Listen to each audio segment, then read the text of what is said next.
Glória a Deus. Boa noite, a paz do Senhor Jesus, igreja. Amém.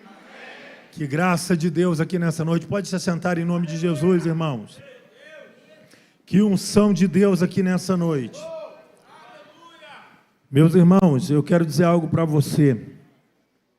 Hoje é quinta-feira, noite de avivamento.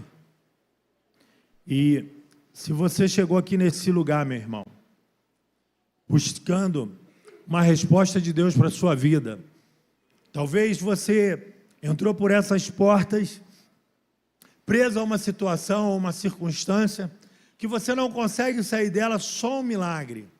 Eu já quero te dizer uma coisa, que às vezes algumas coisas na nossa vida tem que azedar, tem que estragar para Deus mudar tudo, para Deus fazer tudo novo.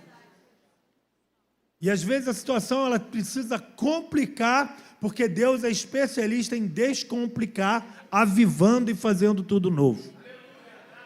Então glorifica nesse processo que você está enfrentando, em nome de Jesus, porque Deus vai fazer infinitamente mais. Eu queria convidar você a abrir sua Bíblia, Evangelho segundo escreveu Mateus, capítulo 11.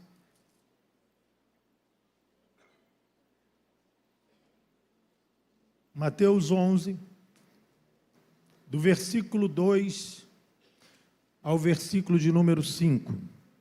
Aleluia.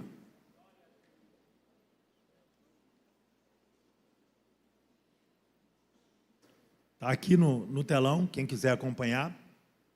Diz assim: quando João ouviu no cárcere falar das obras de Cristo, mandou por seus discípulos perguntar-lhe: és tu aquele que estava para vir, ou havemos de esperar outro?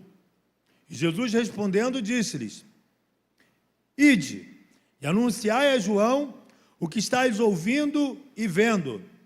Os cegos veem, os coxos andam, os leprosos são purificados, os surdos ouvem, os mortos são ressuscitados, e aos pobres está sendo pregado o Evangelho. Queridos, pastor Luciano já orou por mim, mas eu gostaria de fazer uma oração com você. Feche seus olhos por um momento. Senhor, muito obrigado por essa noite na sua presença. Espírito Santo, eu coloco uma vez mais a minha vida nas suas mãos, porque eu não vim aqui simplesmente trazer uma palestra, eu vim aqui ser um instrumento do Senhor para a sua igreja. Usa a minha vida, Pai, que os meus lábios sejam os seus lábios, que o meu coração seja o seu coração, e que a minha vida esteja inteira nas tuas mãos, para louvor e glória do teu nome. Domina as nossas mentes nessa noite, leva cativo todo o pensamento, a obediência de Cristo Jesus, e repreende todo o mal. Toda oposição à ministração da sua palavra nós cancelamos agora, em nome de Jesus. E eu profetizo em nome de Jesus, que no decorrer da ministração da tua palavra, vidas serão transformadas, tocadas pelo teu poder, vidas serão libertas, meu Deus, portas se abrirão nessa noite, famílias serão alcançadas, casamentos serão restaurados, e o teu poder se manifestará poderosamente, meu Deus, no decorrer da ministração da tua poderosa palavra nesse lugar. Fica conosco, Pai, te louvamos e oramos em nome de Jesus. Amém e amém. Posso ouvir um glória a Deus? Meus irmãos, eu quero estar ministrando essa palavra, um avivamento no cárcere. Por que um avivamento no cárcere? Por que Deus colocou essa palavra no meu coração?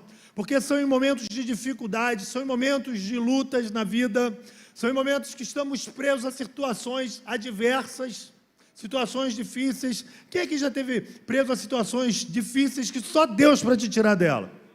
Uma situação financeira, uma situação sentimental, emocional, uma situação, problema familiar, meu irmão, e são situações que só Deus para fazer um milagre, só Deus para nos tirar dessas situações. E eu vim aqui como portador de Deus para te dizer que Deus vai te tirar fazendo um avivamento. Deus vai te tirar operando um milagre. Deus não vai te tirar dessa situação caótica, dessa situação adversa, dessa situação difícil de qualquer maneira. Deus vai te tirar fazendo um milagre. Deus vai te tirar fazendo um avivamento. Pastor, por que Deus vai me tirar fazendo um milagre e fazendo um avivamento? Porque Deus não quer fazer de qualquer maneira. Deus vai fazer e todos vão ver o que Deus vai fazer. Porque Ele é Deus, Ele é Senhor. E avivamento, meu irmão, todo mundo percebe. Avivamento todo mundo vê. Então, um avivamento no cárcere, baseado nesse texto do Evangelho de no Evangelho de Mateus, capítulo 11, do versículo 2 ao 5, que narra a história de João Batista, primo de Jesus, que estava preso. Ele estava num cárcere. João Batista estava preso porque pregava o Evangelho de Jesus. João Batista, aquele profeta ousado, aquele profeta destemido, aquele profeta que no Evangelho de João, no capítulo 3, no versículo 30, ele diz: importa que ele cresça e que eu diminua.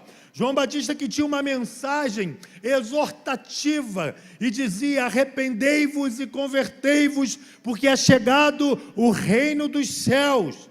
João Batista, que pregava para os pecadores presentes, dizendo: raça de víboras, quem vos livrará da ira vindoura?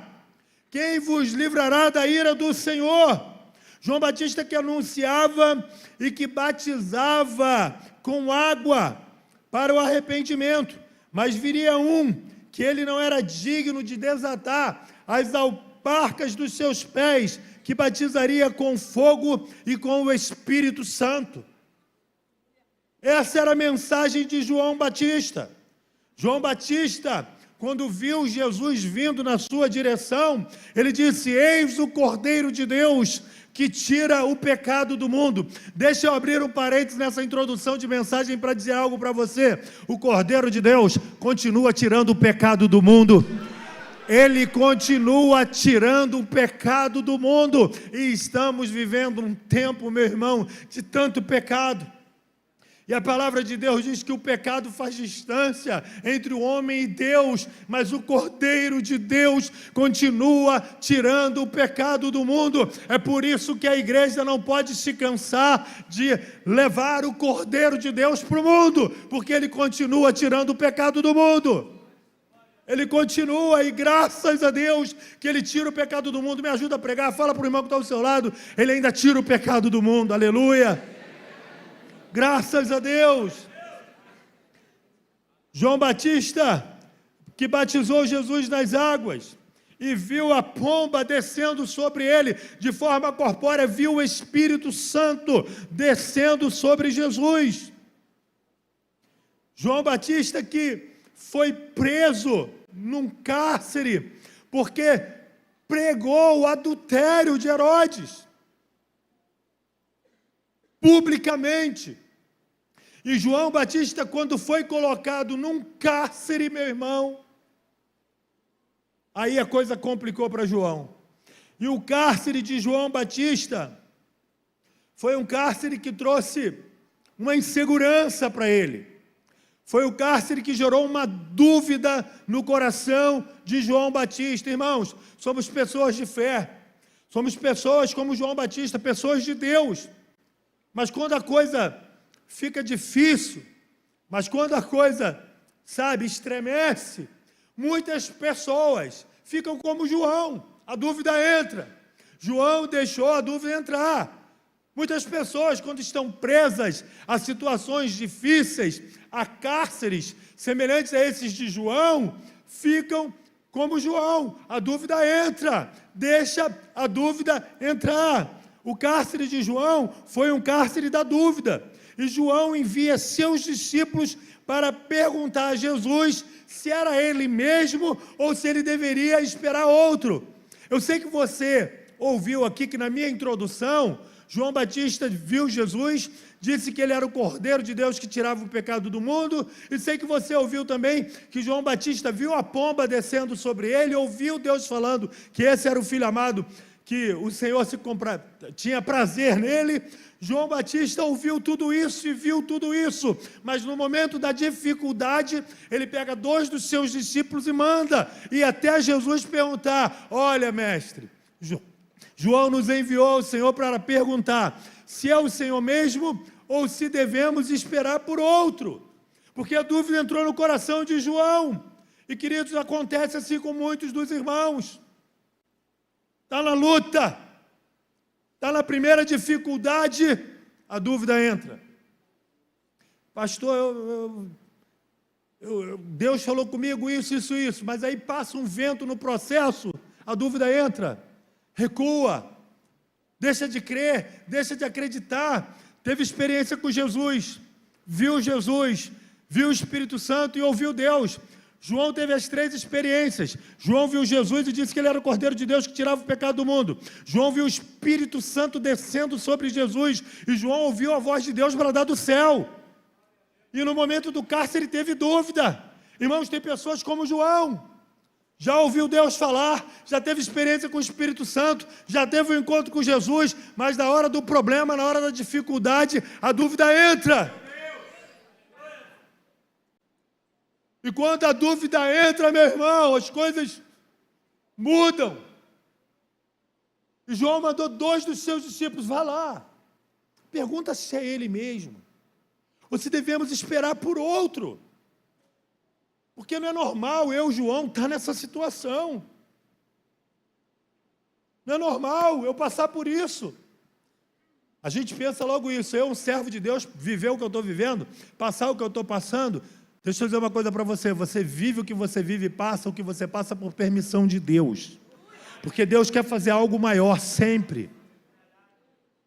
Deus quer transformar essa situação adversa numa situação que vai glorificar o nome dEle. Sempre Deus vai glorificar o nome dEle na vida dos seus servos. Por pior que seja o seu cenário de vida hoje, por pior que seja o cárcere que você está vivendo, a prisão que você está vivendo, Deus vai pegar essa situação e vai glorificar o nome dEle. É para a glória do nome dEle. Essa situação não é para te desestabilizar nem para gerar dúvida. Essa situação é para Jesus exaltar o nome dEle na sua vida. Mas você precisa ter uma atitude, meu irmão, diferente da de João. João ficou na dúvida. O João chamou os 2 discípulos, vai lá e pergunta para eles. E aí, irmãos, começou um avivamento, porque quando os discípulos de João chegaram até Jesus... Eu posso descer do altar, pastor? Aleluia. Prepara aí, irmão. Tudo que está acontecendo aqui, eu estou sentindo Deus. O que aconteceu? Os 2 discípulos de João... Me ajuda aqui, varão, vem cá. Eu e você. Vem cá você também, discípulo de João. Amém? Eu vou fazer o papel de Jesus aqui. Posso, irmãos, fazer o papel de Jesus? Mas escute, eu vou fazer o papel de Jesus. E quando eu começar a fazer o que eu vou fazer aqui, meu irmão, se você crer, você vai começar a receber. Pergunta para mim: olha, João nos enviou e perguntou se é o Senhor mesmo ou devemos esperar outro. João nos enviou aqui para perguntar ao Senhor se é o Senhor mesmo que devemos aguardar ou vai vir outro. Sabe o que Jesus fez? Você acha que Jesus respondeu alguma coisa para eles? Não, Jesus naquele momento falou: vão e diga para João que vocês vão ver agora e o que vocês vão ouvir agora. Havia uma multidão como essa que está aqui. Jesus começou a tocar em todo mundo. Sabe o que Jesus fez? Começou a correr no meio da multidão, começou a tocar nos enfermos. Os cegos veem, os coxos andam, os leprosos são purificados, os surdos ouvem, os mortos são ressuscitados, e aos pobres é pregado o evangelho. E começou um milagre, começou um avivamento, começou um rebuliço, porque ele começou a tocar nas pessoas e milagres começaram a acontecer. Meu irmão, eu estou te tocando, recebe o teu milagre em nome de Jesus. Recebe o teu milagre, recebe o teu milagre, recebe o teu milagre. Começou um avivamento, os mortos ressuscitaram, os surdos começaram a ouvir, os cegos começaram a ver, os coxos começaram a andar, e os 2 discípulos de João começaram a ver o avivamento, começaram a ver os milagres, começaram a ver a glória de Deus. Deus. E Jesus falou: vai e diga para João o que vocês estão vendo e ouvindo que está acontecendo. Meus irmãos, em nome de Jesus, está acontecendo um avivamento aqui na comunidade Eclésia. Está acontecendo uma noite de milagre. Deus está curando, Deus está libertando, Deus está restaurando, o leproso está sendo purificado, o surdo espiritual está ouvindo, o cego espiritual está vendo, o coxo espiritual está se levantando e está andando, o morto espiritual está ressuscitando, e aos pobres está sendo pregado o Evangelho de Jesus. Meu irmão, levanta e dá glória, levanta e exalta, levanta e glorifica, levanta e dá glória a Deus. Aleluia, aleluia, aleluia, aleluia, arabaxarabacarabás, aleluia. Aplauda Ele, aplauda Ele, aplauda Ele. Não importa a situação, Ele continua operando milagre. Obrigado, irmãos. Aleluia. Glória a Deus, aleluia. Oh, glória. Aleluia.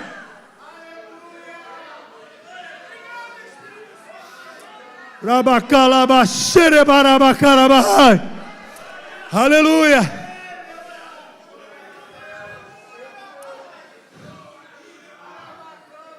Era manarabacarabachorobarabacarahai.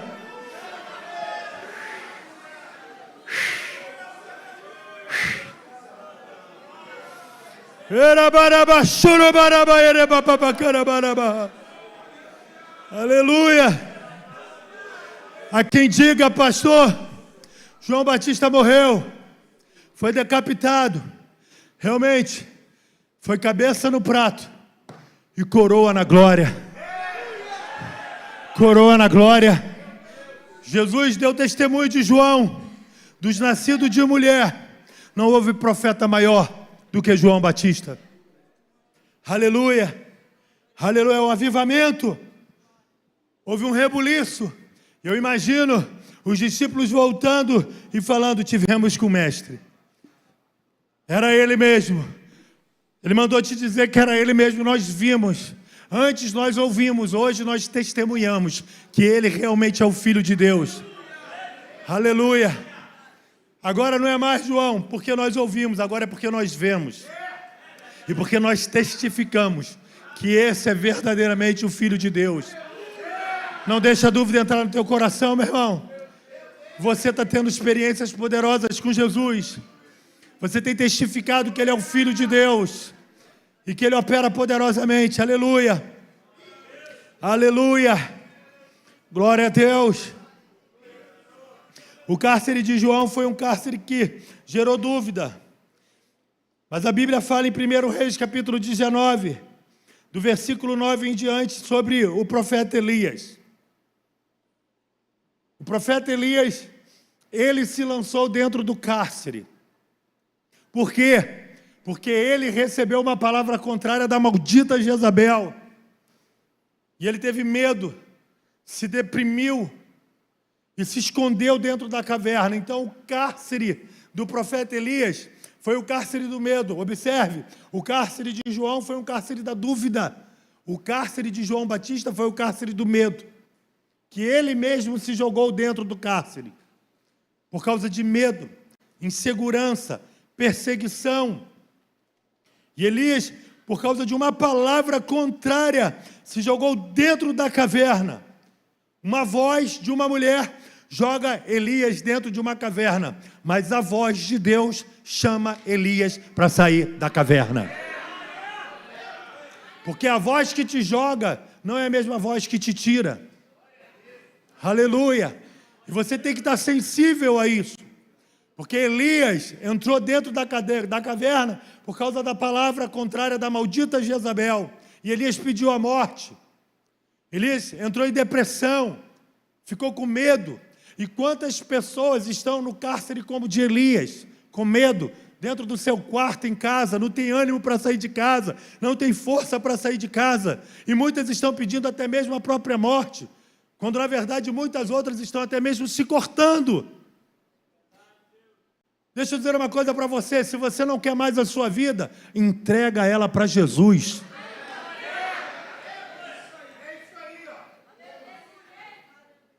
Você não tem o direito de jogar a sua vida fora, você não quer mais, dá para Jesus e deixa Ele fazer o resto. Entrega para Ele a sua vida. Aleluia. Elias entra na caverna com medo. E aí, meu irmão, a voz de Deus fala para Elias: que fazes aí, Elias? Olha a pergunta de Deus. Irmão, quando um filho de Deus, quando um servo de Deus está no lugar errado, a pergunta de Deus é: o que você está fazendo aí? Esse lugar aí não é para você. Quem te colocou nesse lugar, ou por que você foi para aí? O que você está fazendo aí? Aí não é o seu lugar. Aleluia. Sai dessa caverna e põe-te de pé nessa rocha, Elias. Ponha-te de pé nessa rocha, Elias. Passou um grande vento forte, depois um terremoto, depois o fogo e depois uma brisa suave. Elias enrola a capa dele em volta do rosto. Capa representa a autoridade e a unção. Você sabe que quando Elias é levado numa carruagem para o céu, embaixo está Eliseu falando: meu pai, o que cai do profeta para Eliseu? A capa, e a capa representa a autoridade e a unção, porque a unção não é para cima, a unção é para baixo. E nesse momento aqui, Elias pega a capa, que representa a autoridade de profeta e a unção, e ele passa a capa em volta do rosto. Deixa eu dizer uma coisa para você, tem muita gente se escondendo atrás da unção de Deus, e vivendo dentro de caverna, e se esconde. Elias escondeu o rosto em volta da sua capa, diz o texto. O que tem por trás da sua unção, meu irmão? O que tem por trás da unção que Deus derramou sobre a sua vida? Quem é a pessoa que está por trás da unção que está sobre você? Essa pessoa que está por trás dessa unção é uma pessoa humana como Elias, porque a Bíblia diz que Elias era um homem sujeito às mesmas paixões. Existe um ser humano, e Elias estava mal, estava com medo, estava pedindo a própria morte. E mesmo tendo unção, ele ficou com medo. Mas Deus fala com ele: sai dessa caverna, Elias, ponha-te de pé. E aí, meu irmão, ele se colocou de pé, e aí veio um vento forte, veio um terremoto, veio fogo. Tudo isso Elias estava acostumado. Mas aí veio uma brisa, porque para aquele tempo, o que o profeta Elias estava precisando era da brisa, não era do fogo, não era do vento, nem do terremoto. Tem hora que você quer que Deus fale no meio do terremoto, Deus vai estremecer o lugar, vai sacudir o lugar. Tem hora que você acha que Deus vai falar no meio do fogo. Tem hora que você acha que Deus vai falar no meio do vento veemente, igual no dia de Pentecostes. Mas às vezes Deus vai falar com você no meio de uma brisa suave, num sussurro Deus vai falar com você. Porque Deus não precisa falar muito para resolver a sua vida não, meu irmão. Apenas uma palavra. Deus, quando criou tudo, Ele sussurrou: haja luz, e houve luz. Deus ia sussurrando, ia criando, e ia fazendo todas as coisas. No sussurro, Deus ia fazendo as coisas.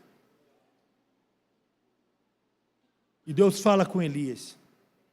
E ali, queridos, Elias recebe uma palavra de destino no monte de Deus, no Monte Horebe, porque o Monte Horebe era um lugar de Deus dar direção, de Deus dar destino. Lembra Moisés? Moisés também foi lá no Horebe. Moisés, tira a sandália dos seus pés, porque o lugar que você está pisando é santo. E no Horebe também era lugar de fogo, teve fogo. No meio Deus falou com Moisés no meio de uma sarça que ardia em fogo. E qual foi a palavra que Deus deu para Moisés? Uma palavra de destino para Moisés. Olha, Moisés, vou te levar para o Egito, você vai ser o libertador do povo. Você vai dizer para Faraó para libertar o meu povo. E aqui também, o Senhor fala para Elias: Elias, você está achando o que, Elias? Que só ficou você? Claro que não, Elias. Preservei 7.000 profetas que não se curvaram diante de Baal. É o seguinte, você ainda vai ungir 2 reis e um profeta no seu lugar. Dá uma palavra de destino para Elias. Eu quero liberar uma palavra de destino aqui para você hoje, meu irmão. Não é o fim. Deus ainda vai fazer coisas grandes. Deus ainda vai fazer coisas poderosas através da sua vida. Deus ainda vai te usar poderosamente, meu irmão. Deus vai te surpreender. Deus vai te levantar e vai confundir muita gente. O nome dele vai ser glorificado através da sua vida. Os dons serão derramados. O poder de Deus virá sobre a sua vida. A glória de Deus se manifestará sobre você. Você ainda vai fazer muita coisa. Ainda existe muita obra de Deus para você fazer. Você ainda vai adorar. Você ainda vai pregar, você ainda vai liderar, você ainda vai ser um evangelista. Deus vai te levantar como um missionário, Deus vai te levantar como um pastor, Deus vai te levantar como um apóstolo para as nações. Deus vai te usar para o plano que Ele tem. Se você recebe essa palavra, exalta o nome do Senhor, glorifica Ele. Aleluia, aleluia. É uma palavra de destino. E Deus tira Elias do cárcere do medo. Deus manda te dizer: estou tirando você desse cárcere. Estou tirando você desse cárcere do medo.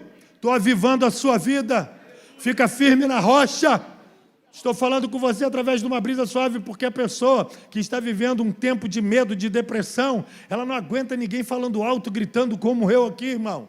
Tem que ser um sussurro. Tem que ser como uma brisa suave. E é assim que o Espírito Santo fala, é assim que Ele faz, e Ele te traz uma palavra de destino: vou eu te usar. Enquanto você pensa em parar, em desistir, Deus manda te dizer: vou eu te usar. Vou eu fazer através de você. Tem avivamento dentro desse teu cárcere de medo. Eu vou mudar a tua sorte, eu vou mudar o teu cativeiro, eu vou mudar o teu cárcere. Eu vou transformar a tua tristeza em alegria. Haverá regozijo na presença de Deus. O choro pode durar uma noite, mas a alegria vem pela manhã. O inverno já passou e o tempo de cantar chegou. Começa uma nova estação na sua vida. Começa um novo tempo de Deus para você. Deus te tira dessa caverna, se ponha de pé na rocha. Deus fala contigo nessa noite, te renova, te fortalece, te dá uma direção e uma palavra de destino. Cumpre a vontade de Deus para a sua vida. Não desista da sua vida, caminha, anda na direção, porque ainda tem muita obra de Deus para você fazer. Aleluia! Aplauda Jesus, irmão.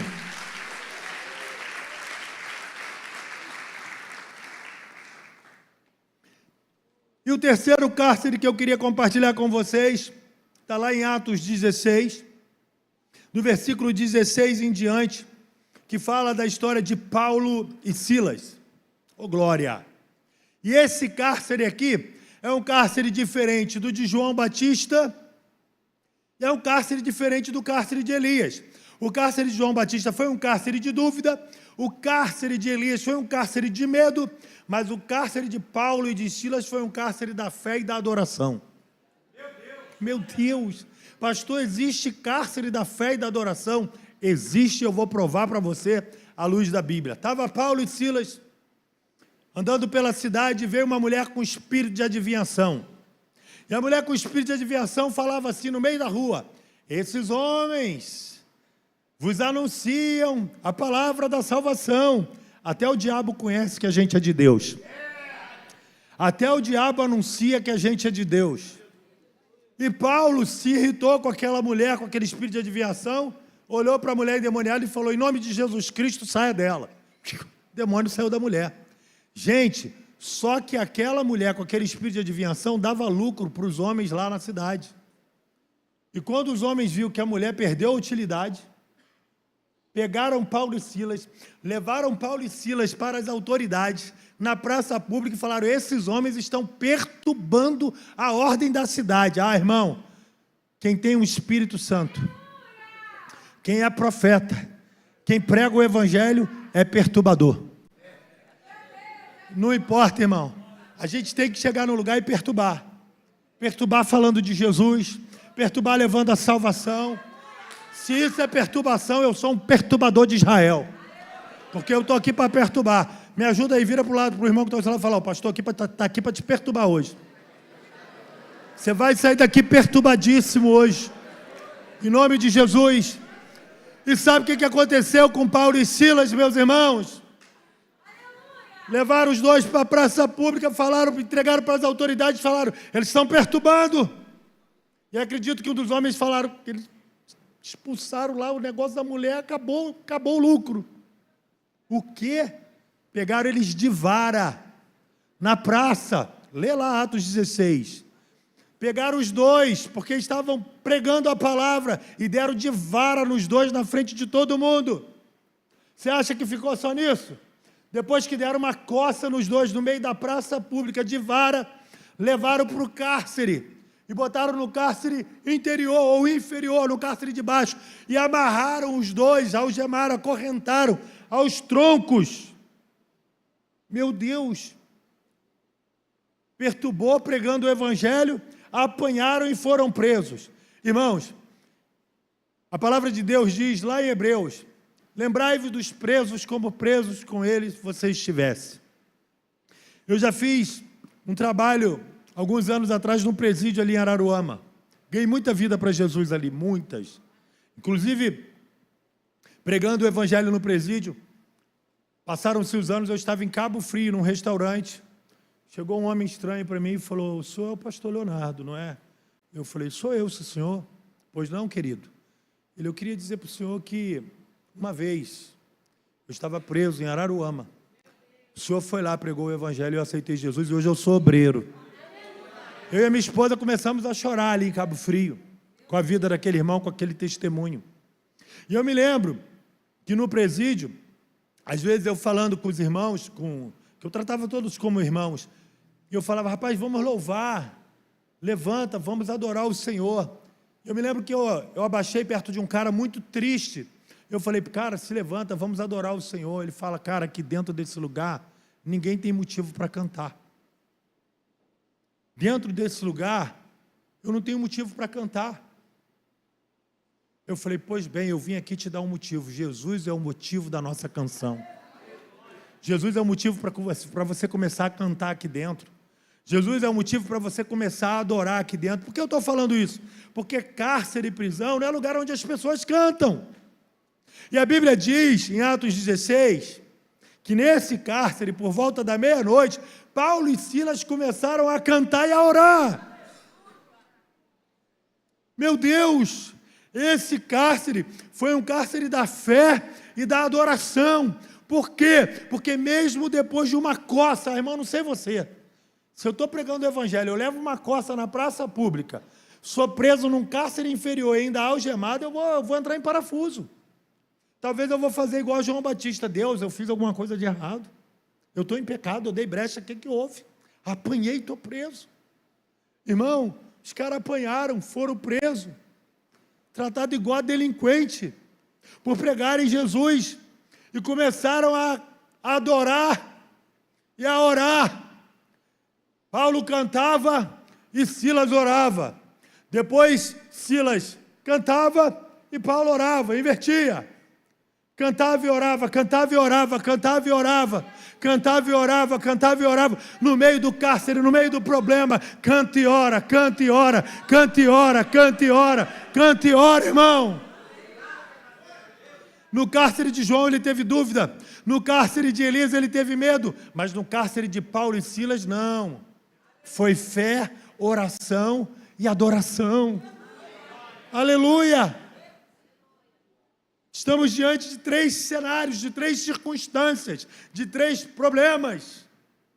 Mas não são os problemas que são relevantes, são como nós lidamos com eles, que faz toda a diferença. No seu problema, você pode ter dúvida. No seu problema, você pode ficar com medo e entrar para dentro do teu quarto e nem querer mais sair de lá. Ou no seu problema, você pode fazer como Paulo e Silas, resolver adorar e orar ao Senhor no meio do problema. Pastor, interessante Paulo e Silas adorar e cantar. Espera aí, O problema de Paulo e Silas, o texto fez questão de dizer que o cárcere era interior, ou seja, o cárcere de Paulo e Silas, o local era pior do que o cárcere de João e de Elias. A situação era pior, porque era um cárcere interior e ainda tinha correntes, grilhões, e ainda estavam presos. Mas por volta da meia-noite, cantando e orando, cantando e orando, cantando e orando, cantando e orando, a Bíblia vai dizer que houve um avivamento no cárcere. E aqui eu queria encerrar a palavra, coloque-se de pé, em nome de Jesus. Houve um avivamento no cárcere de Paulo e de Silas. A Bíblia diz que veio um terremoto dentro do cárcere. Quem mandou aquele terremoto foi Deus. Quem mandou aquele terremoto foi o Senhor. Terremoto também é sinônimo de avivamento. Atos dos Apóstolos 4, versículo 31. Tendo eles orado, moveu-se o lugar onde eles estavam. Houve um terremoto e todos foram cheios do Espírito Santo. Às vezes Deus treme o local físico para manifestar a glória dEle. E aí, queridos, houve um terremoto. Sabe o que aconteceu no terremoto de Deus dentro do cárcere? A Bíblia vai dizer que todas as portas se abriram. Todas as portas do cárcere se abriram. Mas não era para abrir só as portas do cárcere de Paulo e de Silas, porque todas se abriram. Meu irmão, aleluia. Se você tiver a mesma fé e você orar e adorar no teu cárcere, Deus não vai abrir só a sua porta, Deus vai abrir a sua porta e a porta de quem estiver à sua volta, por causa de você, por causa de você, por causa de você, por causa de você. Deus abrirá todas as portas. Ah, meu irmão, se for para Jesus, aplauda melhor. Deus vai abrir todas as portas por causa de você, vai mandar o avivamento por causa de você, mas você precisa adorar e orar em meio à adversidade, em meio à tua dificuldade. Ore e adore, ore e adore, ore e adore, ore e adore. Você pode vir comigo? Ore e adore, ore e adore, ore e adore, ore e adore. Eu já estou ouvindo o terremoto, irmão. Ore e adore, ore e adore, ore e adore. Cadê o ministério de louvor? Me ajuda aqui, irmão. Aleluia. Nós vamos orar e adorar aqui agora. Deus vai mandar um terremoto nessa situação. As portas vão se abrir. E sabe por que é um avivamento no cárcere? Avivamento para mim é quando tem transformação de vida. Avivamento para mim é quando tem salvação. Avivamento para mim é quando o poder de Deus vem, tem arrependimento e tem transformação de vida. A Bíblia diz que houve um avivamento no cárcere, sabe por causa de quê? Porque as portas abriram, glória a Deus, mas melhor, a família do carcereiro foi salva. Ele se arrependeu. O que eu faço para ser salvo? O carcereiro perguntou a Paulo e Silas: o que eu faço para ser salvo? Respondeu Paulo ao carcereiro: creia no Senhor Jesus Cristo e será salvo tu e a tua casa. Avivamento. O carcereiro foi salvo, a casa do carcereiro foi salva. Isso é um avivamento que Deus tem para você. Salvar você e toda a sua casa. Deus não quer só abrir a porta para você, Deus quer abrir a porta para você e todos que estão à sua volta. As portas dos cárceres se abriram, do cárcere de Paulo e de todos que estavam à sua volta. Deus está abrindo as portas aqui hoje para você e para todos que estão à sua volta. Recebe essa palavra, eu estou profetizando, meu irmão. Recebe essa palavra na sua vida, em nome de Jesus. E nós vamos adorar e vamos orar, e eu creio que Deus vai fazer algo lindo aqui. Vamos orar. Pai, em nome de Jesus, toma a tua igreja nas tuas mãos. Glorifica o teu nome nessa noite na vida do teu povo. Nós estamos aqui orando porque cremos que o cárcere está se abrindo. Cremos no teu agir, cremos no milagre, cremos numa intervenção divina. cremos que Tu és Senhor, que Tu és poderoso, que o Senhor opera, e quando o Senhor opera, ninguém impede o Seu agir. Senhor, em nome de Jesus, toma o Teu povo nas Tuas mãos. Nós estamos aqui Te adorando, nós estamos aqui orando, e enquanto os adoramos, enquanto oramos, as portas se abrem, há um terremoto, há um avivamento, a liberdade, a libertação, a cura, a transformação, há milagres nessa noite, em nome de Jesus. Começa a agir sobre a Tua igreja, começa a operar neste lugar, em nome de Jesus, Senhor. Glorifica o Teu nome na vida do Teu povo, opera poderosamente, opera o milagre. Os Teus filhos entraram aqui, Senhor, crendo, confiando, buscando a Tua presença, esperando um milagre. Eu profetizo um terremoto, eu profetizo as portas abertas, eu profetizo um avivamento no meio da adversidade, eu profetizo o milagre do Senhor, a Tua presença, em nome de Jesus, em nome de Jesus. Toca agora, meu Deus, na vida do Teu povo.